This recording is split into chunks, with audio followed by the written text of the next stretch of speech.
So you know your perception is working when you're wandering around aimlessly in a town and don't even know why you're going the way you are. And then you stop and look, and there's a set of keys on the ledge of a windowsill. And you actually know who those keys belong to. So that happened yesterday, and I didn't know why I walked the way I did, and I even wondered, why did I go this way? I was just over here or something. Actually, I was wandering around dropping altruism quarters, and I just discovered the voiceover feature in iMovie. And then that peripheral perception that I talk about just sort of picked it out. But now if I'm focusing on efficiency, or if I'm focusing on to-do or goals or desires or what I want, I'm going to walk right by that.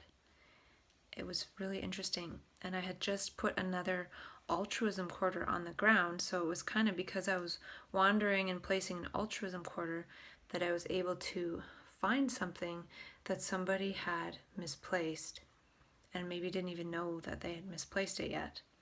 So that was kind of cool.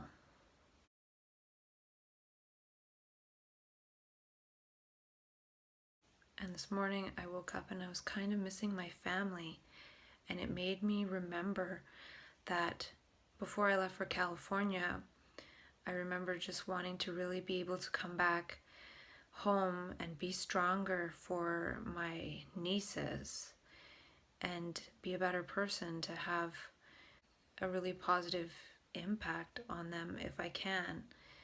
And I think that that really did happen, and I'm hoping that I can just bring some of the energy that I've absorbed here by being in nature and just having time to myself and ending up coming off psych meds also, to just really be able to be a little bit different when I go back. Last time I spent time with my nieces was actually because I was struggling, so I was staying with my family and I was drugging myself up on Seroquel, and my niece would come in the room and say, okay, if you need anything, just let me know, I can help you, I'll get it for you. And then she'd leave the room and then she'd come back and say, you're not asking for anything, I don't know what to do. And she was just being really cute and sweet, but I was just like, ugh.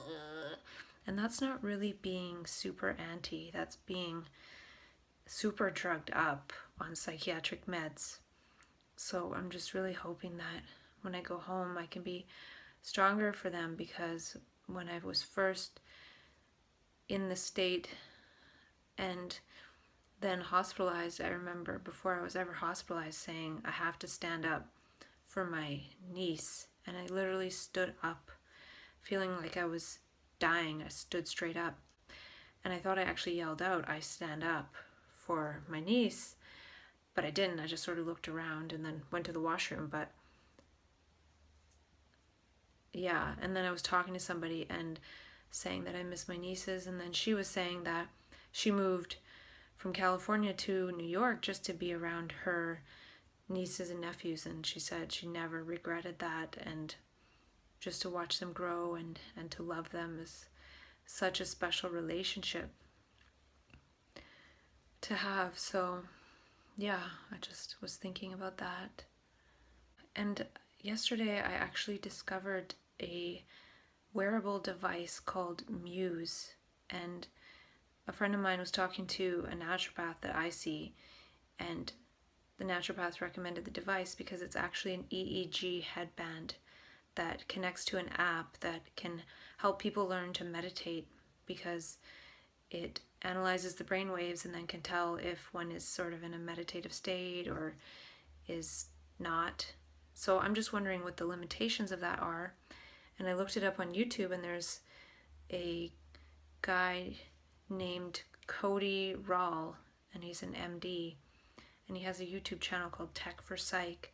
So he has some videos on these different EEG devices. And so I emailed him to find out what is the best one.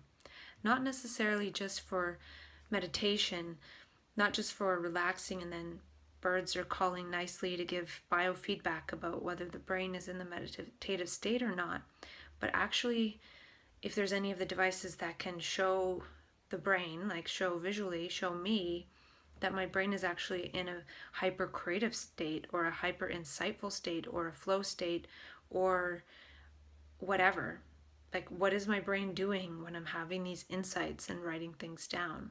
Is it something different than what other brains do when it's just thinking and ruminating and whatever? So I'm just wondering what the limitations are of that. And it seems like this one doctor guy has looked into this stuff quite a bit, because there's a few different devices out there. So I sent an email asking about which would be the best for me if I'm wanting to look into things like creativity. So if the devices are only for focus and concentration and meditation, that's interesting, but I don't actually ever focus or concentrate, because that would actually narrow perception. And I think that's part of what happens in map consciousness is we stop focusing and we stop concentrating. So then we actually have access to a lot more information because we're not narrowing it down with our thoughts. And then at first this is really overwhelming and it's hard to understand because we don't know where is all this information coming from, because it's not just coming from our thoughts, it's coming from another source as well, because we can see things and think new things that we didn't actually think of ourselves. They arose in our mind through just looking around and perceiving, and it takes a while to actually understand this way of relaxed perception that has nothing to do with the ego, which is our memory store and our stories and our knowledge and our experience. So it's a different orientation of perception that doesn't really have anything to do with focus and concentration. Focus and concentration are actually mental constructs created by a brain that can't see and can't perceive. A blind mind constricts itself in order to focus on what the past is telling it needs to focus on. And I think I talked about with myself at one point about how I feel like when we can't focus and we can't concentrate, it's actually that the brain is looking for new meaning. So we might be telling ourselves, okay, focus, read this, focus, this is important. But then our mind wanders and our eyes wander and we can't focus. Really, the brain's saying, don't focus on that. Keep looking for something else.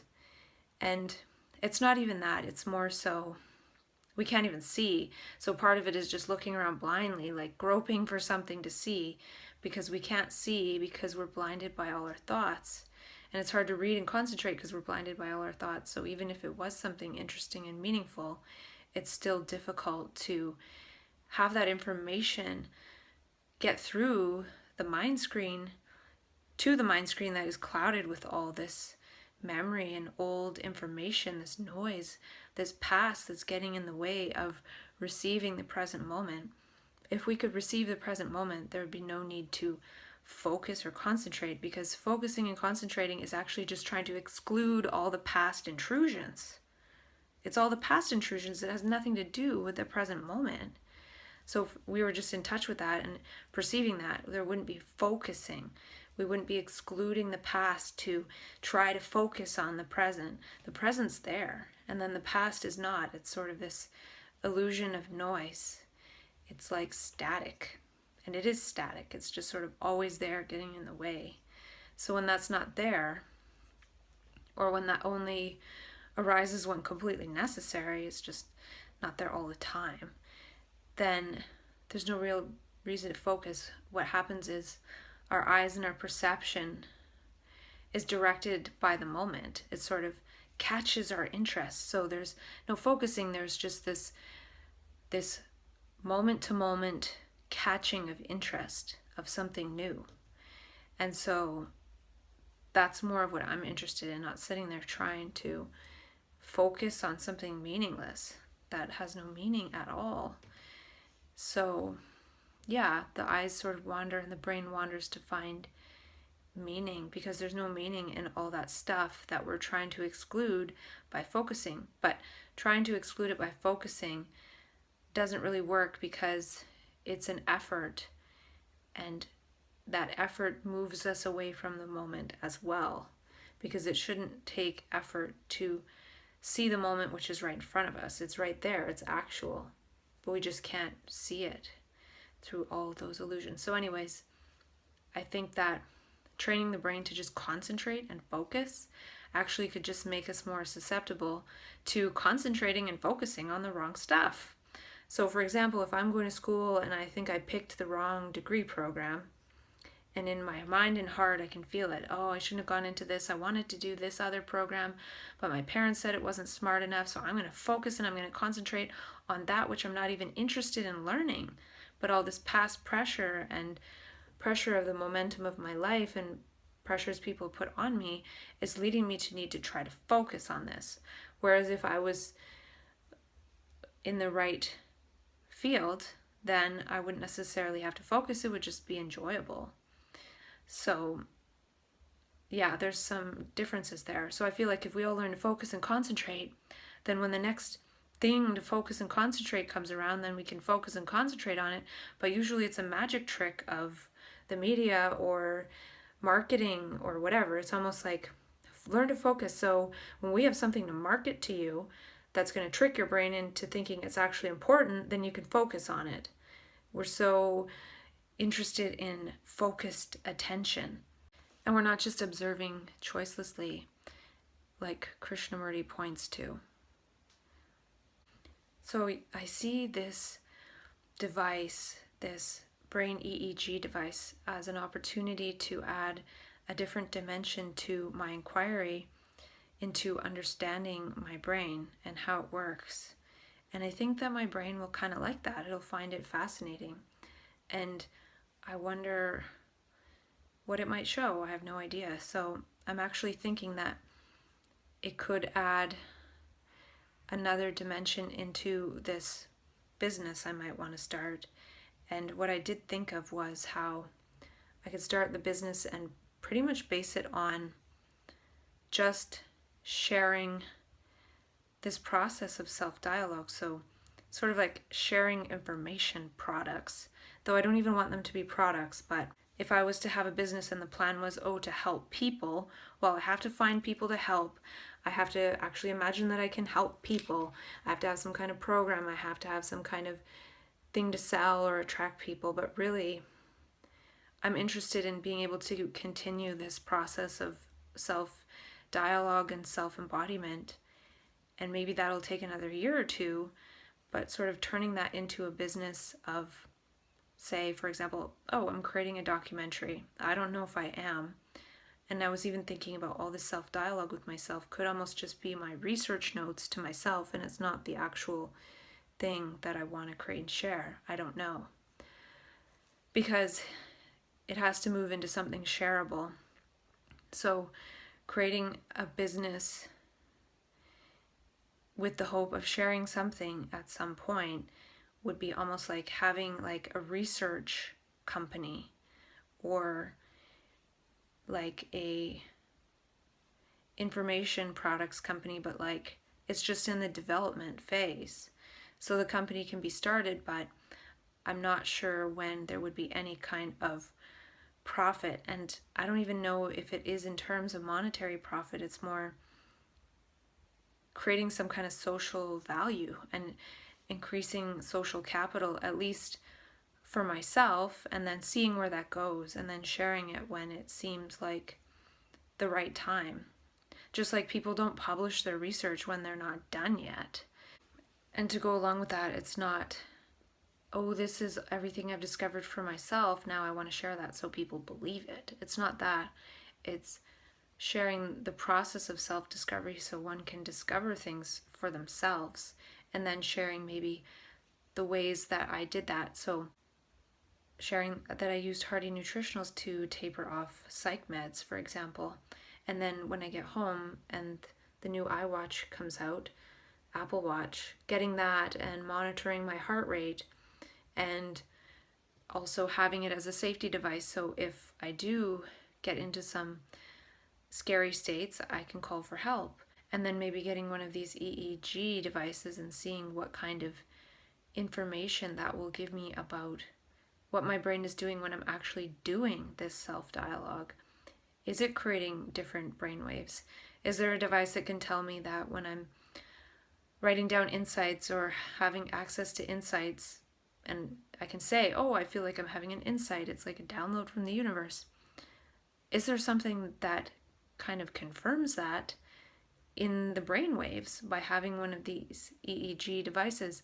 And before, the only way to do that would be to be a part of a research lab that has an EEG machine that takes up half of a large room or something. But now, with the technology, it's the time that we can really look into these things and discover them for ourselves.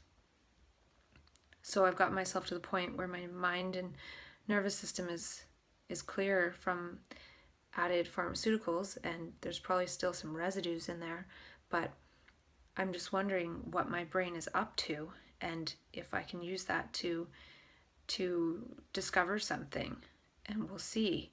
And maybe by doing that, maybe there's a way to manage or get feedback on brain states by having one of these devices. So right now they have it so people can learn to meditate or focus or concentrate, but maybe there is a new algorithm that can be developed for people to monitor their brain when they have a label of bipolar like I do. And I'm not saying for sure that I don't have this bipolar brain state, but I'm saying it's more like an omnipolar brain state when one understands it and one can actually experience the richness of it, not just up, down, good, bad, but really it's rich when one starts to inquire into understanding it. Not just understanding it in terms of good and bad, reward and punishment. That's what we do. We have this very dualistic brain, and then that prevents us from actually looking at it. If we call it good or bad, we've already put it into this category and we're not actually wondering about what that is. And when we call something bad, we've kind of stopped it from really telling us what that energy is all about. So that prevents understanding. So what I'm saying is maybe by getting one of these EEG things and looking at it, maybe there's a way to help people to understand some of this inquiry into one's own brain with the aid of these types of devices. And that helps in a way with safety because we can have some kind of visualization to our brain state. So if there's a way to be like, okay, this is a danger brain state because I'm going to spend all my money or something, maybe something can be developed along those lines. And I don't know, it's just interesting. So basically, I'm just wondering if this pure potential project is just me doing stuff for myself for a while still to really show that I can live off medications and move into the life of my dreams and creations, not just dream, but actually creating that, and what is it that I can utilize in terms of technology and different services available to make that possible. So maybe I create information products along the way, and not products in terms of I want to sell things, but a way to share that's understandable. Right now I have a lot of stuff, but I don't know how understandable it is, and I definitely would want to at least make an intro video saying be in dialogue with somebody or have some kind of something before really watching this, because one might be like, okay, I'm going to do this because she did that, and then a few videos later I'm like, well, I'm not doing that anymore, or no, it's something different, or I'm thinking about it a different way. It's not about watch this and do that. It's about create one's own understanding for oneself, because that's the only thing that really matters. So I wonder if this EEG device would help me master this energy and this consciousness by having just a different level of feedback. Right now, though, I feel like I'm getting feedback from the universe in that I discover something through talking to myself, and then something actually happens in reality. So I was watching a video on these devices, and it's sort of like the device analyzes the brain waves, and the phone does too. And so if one is in a meditative state, then the ocean will be moving nicely and the birds will be chirping nicely. But if one isn't, the ocean will be more rough and the birds will be like squawking or something. I don't know for sure, but so what I'm trying to say is if they've created an algorithm through this EEG on the head that feeds into the phone, and they've made it so the birds are nice if we're in that meditative state, well, our brainwaves are being emitted to all of reality. And all of reality is responding to it. So if we're in a certain state in our brain, the birds will be chirping nicely or they'll be squawking depending on what's going on. And this is happening in actuality, not just through the algorithm they've created on the phones. And I even thought it was a little scary because one day they'll pretty much have access to all our brainwaves and know who's in what brain state and blah, blah, blah. So the implications of this could be kind of scary, but really that just means we really have to get our brains in order quickly, because they could almost put these things on people's heads and then all of a sudden certain brain states that are like pathological, people could just be like, oh, you went into a pathological brain state, we're going to drug you. And I think that a lot of the people that still manage to walk around and appear normal will be the ones that get labeled, and the ones that are getting labeled, they'll discover that the brain is doing something new and creative and actually support people instead of thinking that they're going to be harmful in some way. And I want it to be a for-profit company. So I remember reading something about business where you have to have a reasonable expectation of profit. And I'm like, yeah, I do have a reasonable expectation of profit, spelled Prophet. Oh, you didn't mean that kind of profit? Oh, well, I didn't know. So not profit as in like extreme prophecy, but we can actually speak our lives and create our lives into manifestation through our own understanding. When the brain understands something, it can then actually see it. Just like if the brain is in a meditative state with that EEG device on and the phone, one can actually see it. But it works the same way. If we're in that state, then we can actually see that in reality. So, and that can encounter our nervous system. Of all the billion bits available, when we understand something, then that can come to us in actuality. If we don't understand something, we can't see it. Just like how they give the example, a lot of people give the example of how when the ships came ashore and there was native indigenous people, they didn't even see the boats because they had no understanding or conceptual framework. They'd never seen it before. So they couldn't actually see the boats coming towards the shore at all. So if we've never seen something before, if we've never understood something before, we can't actually see it in actuality. So we need to unfold our own understanding in order to make that part of reality salient to our nervous system. We have to see it within ourselves first. But really we're just seeing all our repetitive thoughts from the past and what's been downloaded into our brain through the pressure of our upbringing. Can we bring up something else? Can we bring up our own understanding instead of just living as a reflex of our upbringing? So I'm wondering if this business model in a way is that my nervous system is really my business, because I really don't want to be in the business of trying to tell other nervous systems what to do. It's not about doing, it's about understanding for oneself. And then the doing is that it is just right in front of us already. And then we can actually act on that. We can act on our own understanding and not on all these programs of pseudo understanding that we've just absorbed by being told. When we tell ourselves something by actually discovering it, like, oh, I get it, oh, I understand, oh, I see how that works, then it can actually encounter us, not we going out and looking for stuff. It's already right there.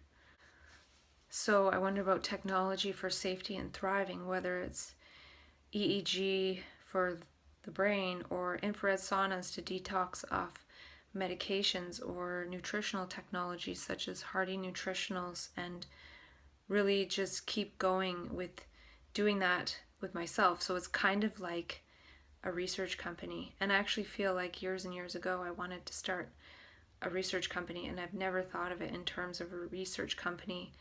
When I've been thinking about starting something, I've been thinking about starting something to try to support people, but I don't know. I think that partly makes my nervous system weak because it's the wrong orientation. Going out there thinking that I can actually help other people is not right. It actually makes my nervous system go weak. And I think that's part of why my nervous system really goes weak and spirals into lower states of consciousness when I actually go out there and try to help people and participate in the field that's really trying to help people in a lot of the wrong ways. I think it's a more effective use of energy to really research my own brain and nervous system, and then at some point share some of that if necessary. So I wonder if it is the pure potential project and just exploring my potential as a peer or a peer or whatever, and just having it sort of as researching my own nervous system, and the research really just being social capital. It has nothing to do with financial whatever. I really just want to make it for gifts in kind or kindness or whatever. I don't care. I have a feeling that by sharing, then whatever I share that resonates with certain people, people will want to work together in some way. And just being able to collaborate on things that I've been talking about would be so cool. Like, I don't really need much else than that. And I don't even know if it's a need. It's just sort of happening. Because just being in California, I've just had some of my clothes, my phone, my computer, and I feel like all I really need is just things that help me create this dialogue. And if I start that company, maybe I can purchase some research tools under that company and have a more sustainable way to keep going with this. And then actually I was thinking that the company will actually possibly create itself. So I might say, I want to do this for the company, that.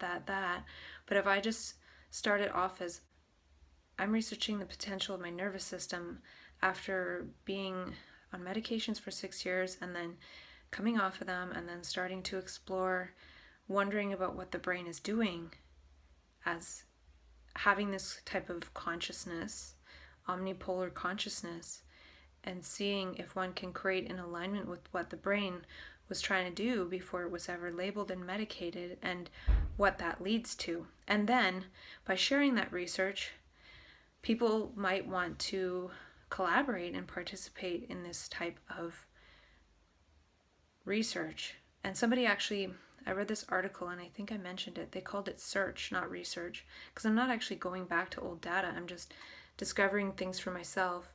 And the person in that article even said search is about sort of creating new questions for science, not doing research on old questions. So these are new questions that I create for myself through these self-inquiries. So yeah, I'm thinking that if it starts just as a research company, and I'm just thinking of this now, I didn't even have that written down, then people might just want to do some collaboration, and then they can move towards this context with what resonates with them, instead of me going out and saying, okay, this context is going to help you. No, I don't think so. I feel like it's just one person's journey of inquiring into this. So yeah, I'm just seeing that if I keep going, say, thriving for like a year or something, and then share the results of this research, which is captured in an often daily dialogue, then that could just naturally speak to certain nervous systems out there who might want to collaborate or whatever. I don't know. Because it again goes with, I don't know if I can really contrive anything. And even reaching out to that Veronica woman, her response was very nice, and she didn't even have to respond, but people don't get excited about the context I've created for myself or the way that I communicate as I do. And that's totally cool. I completely understand that. So then, yeah, it's just one's own self-discovery, and then whatever happens from that without really trying to do anything. And I picked up a book the other day by J. Krishnamurti called Individual and Society. And I didn't know what would be inside, but I read like the first 20 pages, and it just sort of blew me away how many times he used the word create or creative. And it's a word that I've been exploring recently and unfolding recently. And just this one part I'll read right now. It says, "Why is society crumbling, collapsing as it surely is? One of the fundamental reasons is that the individual, you, has ceased to be creative." And there were so many great parts, and I might read some little bits later, but it's just interesting how I don't really read very much at all. And actually, the bits that I do ever read, I probably extrapolate on video. So I don't think I ever read anything and then just not talk about it. And I don't actually talk about what I read very often. So what I'm trying to point to is I don't read that much. But when I do, it's often exactly what I was just talking about with myself. And I don't know if that's because there's, 100 parts of information and my brain just sort of gravitates and picks out the little parts that actually are just what I was talking about, or if it really is kind of me picking up a book and I'm not picking it up because it has the right title or something, but exactly what I was saying is in the book. So it actually makes me wonder about this whole process of reversal. When one does this whole voice reversal and information reversal, not getting the information from memory in the brain, but by really observing the world, when one really gets to understanding, it's actually a complete reversal. What one understands is then sort of created, or the next gesture one makes is towards that which one just understood. And it's way different than what they talk about now with thoughts create reality or law of attraction, because it's different to just think it's different to just change one's thoughts a little bit by intention than actually perceiving something completely new that one couldn't have come up with if one even tried one's hardest to think about it. It just sort of arose in the mind, and then one understands, and then one makes a gesture to pick something up and read it, and it's exactly what one just understood. So it's interesting. It's like how they say things are happening in the brain before we do it. So we make a conscious decision in the brain to do something, and it shows up on some kind of EEG test or something, and then we actually do it. And then they find this interesting and they wonder about free will, but really, if we can still move beyond that to this understanding something first, and then it does it, the universe does it. We think of us doing something, but the universe does it. In order to move our arms through the air has to move too. So you could even think the molecules of the air move away just as much as our arm moves. So which is it? And that's just an oversimplification, but what I'm trying to say is it happens in the brain first. So if it does happen in the brain first, if we can create our own understanding in our brain first, by actually seeing in direct perception, not just repeating thoughts or changing the quality of our thoughts ever so slightly, that's going to change what happens next. It's going to change what we do next. It's going to change what the universe does through us next. It's going to change what the universe does to us and shows to us and presents to us next. So it's different than what they're saying, but it's using those discoveries and then combining that with one's own discoveries, one can really get in alignment with this. Possibly. I don't know. And that's what I want to research. And it's something that I could never have even wondered about until I was really off these medications and clear and seeing clearly that what I'm seeing clearly is what's clearly happening. And I don't know, it'll keep changing and unfolding. And that's another thing I've talked about is as soon as I sort of feel like I figured out a certain algorithm, it changes. And it has to, because that's how we keep learning. If we figured out the ultimate something, we would stop learning. And since human beings primarily are here to learn, we're always learning, which is different than the way we're educated, that would sort of defeat the purpose of the human game of learning. So even anything one learns just needs to be dropped. And that's actually something else Krishnamurti said in this book, and I was so blown away. This is the part that really was like, wow, I can't believe he's saying this. He says, to discuss intelligently, there must also be a quality not only of affection but hesitation. You know, unless you hesitate, you can't inquire. Inquiry means hesitating, finding out for yourself, discovering step by step. And when you do that, then you need not follow anybody.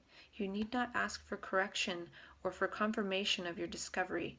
But all this demands a great deal of intelligence and sensitivity.